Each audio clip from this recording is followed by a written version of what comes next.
6 minute में, जी हाँ दोस्तों, मात्र 6 मिनट में प्रधानमंत्री मोदी के चेहरे की छटपटाहट, उनके चेहरे का असहजपन, उनके चेहरे पे आई नर्वसनेस कैसे दिखाई देने लगी। दोस्तों आखिरकार प्रधानमंत्री संसद में बोले, लेकिन जब बोले तो ऐसा बोले। दोस्तों प्रधानमंत्री को संसद में बोलने नहीं दिया गया। इस बात को लेकर जितनी अलग अलग कहानियां, अलग अलग थ्योरीज आ चुकी है ना, मेरा तो सर चकरा गया है। दोस्तों ये पूरा एपिसोड तो नेटफ्लिक्स की कोई सीरीज जैसा लगने लगा है। प्रधानमंत्री संसद में नहीं आते हैं तो उनके संसद में नहीं आने को लेकर विपक्ष कहता है कि प्रधानमंत्री लोकसभा में आने से डरते हैं क्योंकि वो विपक्ष के सवालों के जवाब नहीं दे सकते। उसके बाद लोकसभा अध्यक्ष कहते हैं कि प्रधानमंत्री पर हमला हो सकता था, उनके पास ऐसी खबर थी, इसीलिए उन्होंने ऐसा कहा था पीएम से कि वो लोकसभा में ना आए। और अब जब राज्यसभा में प्रधानमंत्री बोलते हैं तो ऐसी हालत आ जाती है। दोस्तों आज प्रधानमंत्री राज्यसभा में बोले क्योंकि लोकसभा में तो बोल नहीं पाए। तो राज्यसभा में जब ठीक 5 बजे उन्होंने बोलने की शुरुआत की, शुरुआत के कुछ मिनटों में जो वो बोल रहे थे, मैं चाहती हूं कि आप इस थोड़े से हिस्से को सुने। और सुनने के साथ साथ विपक्ष लगातार हंगामा कर रहा था। दोस्तों प्रधानमंत्री बोल रहे थे, विपक्ष नारे लगा रहा था। जैसे विपक्ष के नारे थे, तानाशाही नहीं चलेगी, डेमोक्रेसी पर हमला नहीं चलेगा, एलओपी को बोलने दो। हालत ही हो गई दोस्तों कि प्रधानमंत्री के चेहरे पर वो नर्वसनेस दिखाई दे रही थी, वो असहजपन दिखाई दे रहा था। ये वो प्रधानमंत्री थे ही नहीं जो पिछली लोकसभा में एक अकेला सब पर भारी अपना 56 इंची सीना आगे किया करते थे। प्रधानमंत्री के चेहरे को देखिए और विपक्ष के इन नारों को सुनिए।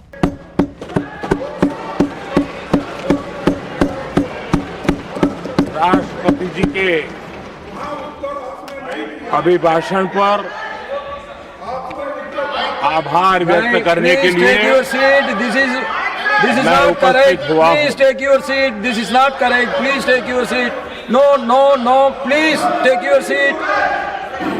आप बैठिए please. आप बैठिए please. Prime Minister is on his legs. Please आप बैठिए. Please आप बैठिए.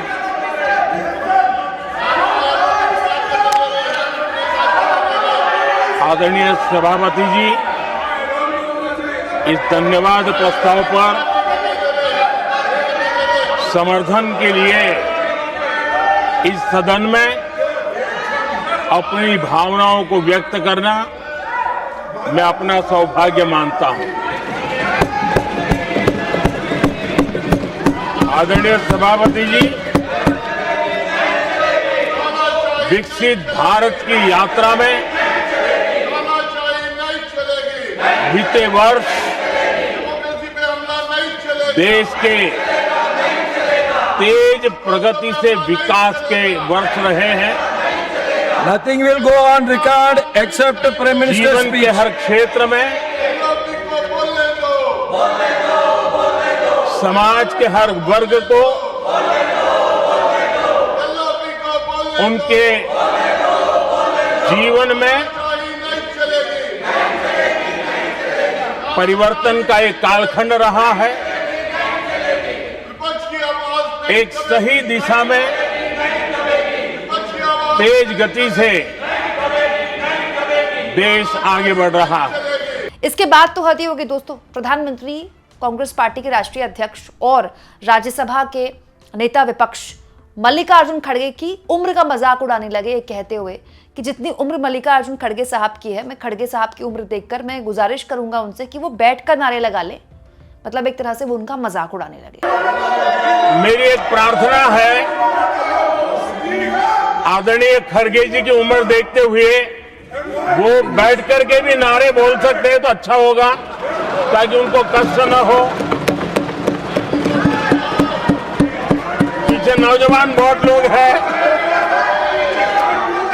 तो खड़गे जी को No. आप बैठते बैठते भी When you are speaking, they are listening. You are नारे listening. बोलने की अनुमति दे दीजिए।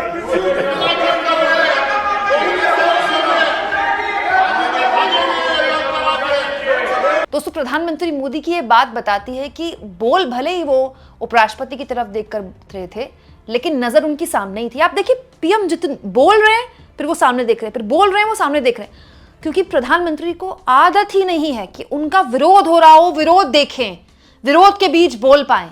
दोस्तों प्रधानमंत्री मोदी की पूरी बॉडी लैंग्वेज, क्योंकि आजकल न्यूज चैनल्स में सारे एंकर्स जो है वो बॉडी लैंग्वेज एक्सपर्ट है, तो उनको देखा देखी मुझे लगा थोड़ा सा मैं भी देख लूं। वैसे इसके लिए कुछ एक्सपर्ट होने की जरूरत नहीं है, आप खुद मोदी जी की पूरी वीडियो देखिए। लगातार चेहरे पर वो कॉन्फिडेंस नहीं है, वो घबराए हुए हैं, एक नर्वसनेस है, एक सहजपन नहीं है। लेकिन 6-7 मिनट बाद विपक्ष यहां से वॉकआउट कर देता है। ये देखिए विपक्ष के वॉकआउट की तस्वीरें। और जैसे 6-7 मिनट बाद विपक्ष वॉकआउट करता है, प्रधानमंत्री में वो कॉन्फिडेंस आ जाता है। क्यों? क्योंकि सांसद अपने, फिर तो उपराष्ट्रपति तो सवाल पूछेंगे नहीं। दोस्तों ये बताता है कि पीएम को जब भाषण देना होता है ना, चाहे रैली में देना हो, चाहे मन की बात में देना हो, चाहे संसद में देना हो, जब उनके अपने लोग हैं, जब उनसे कोई सवाल नहीं पूछा जाएगा, उनका कोई विरोध नहीं करेगा, तो उनका भाषण बहुत शानदार जाता है। उनके चेहरे पर सहजता आ जाती, कॉन्फिडेंस आ जाता है, वो नर्वस नहीं दिखते।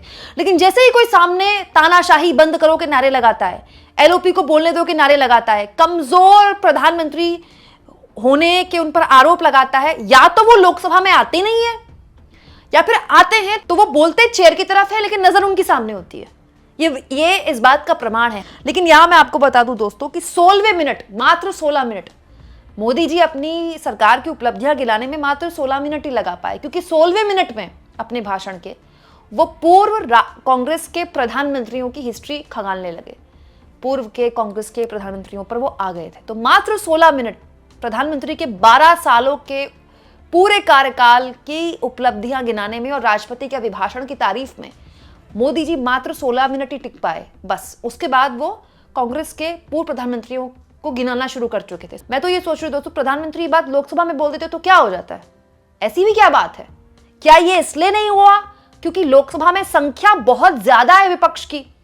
लोकसभा में प्रधानमंत्री अगर बोलते तो प्रधानमंत्री को जो बोलते वो भी कान में स्पीकर लगाकर बोलना पड़ता, क्योंकि इतना शोर होता, या फिर वहां तो कोई वॉकआउट भी नहीं करता। क्या इसीलिए ये सब कुछ हुआ? ये बात बोली प्रधानमंत्री ने कि ग्लोबल साउथ की आवाज भारत अब बना है। दोस्तों प्रधानमंत्री ये बात बोल रहे हैं तो एक देश के नागरिक के तौर पर, भारतीय के तौर पर मुझे अच्छा लगेगा, मुझे गर्व महसूस होगा, मेरा देश ग्लोबल साउथ की आवाज बने। क्योंकि दोस्तों एक नागरिक के तौर पर मुझे गर्व होगा ये सुन के, मेरे प्रधानमंत्री ये कह रहे हैं कि भारत, मेरा देश ग्लोबल साउथ की आवाज बन गया। लेकिन ग्लोबल साउथ की आवाज अगर देश है दोस्तों, तो ये सरकार ईरान के मुद्दे पर चुप क्यों रहती है? ऐसे आप ग्लोबल साउथ की आवाज कैसे बनेंगे जब ईरान जैसे मसले पर, जिसने जो अमेरिका के इतने सैंक्शंस झेल रहा है, वो ग्लोबल साउथ की आवाज कैसे हो सकता है? अमेरिका खुलेआम ईरान को धमका रहा है। ईरान को किस तरह से, मतलब ईरान का क्या हाल किया हुआ है अमेरिका ने, सब जानते हैं।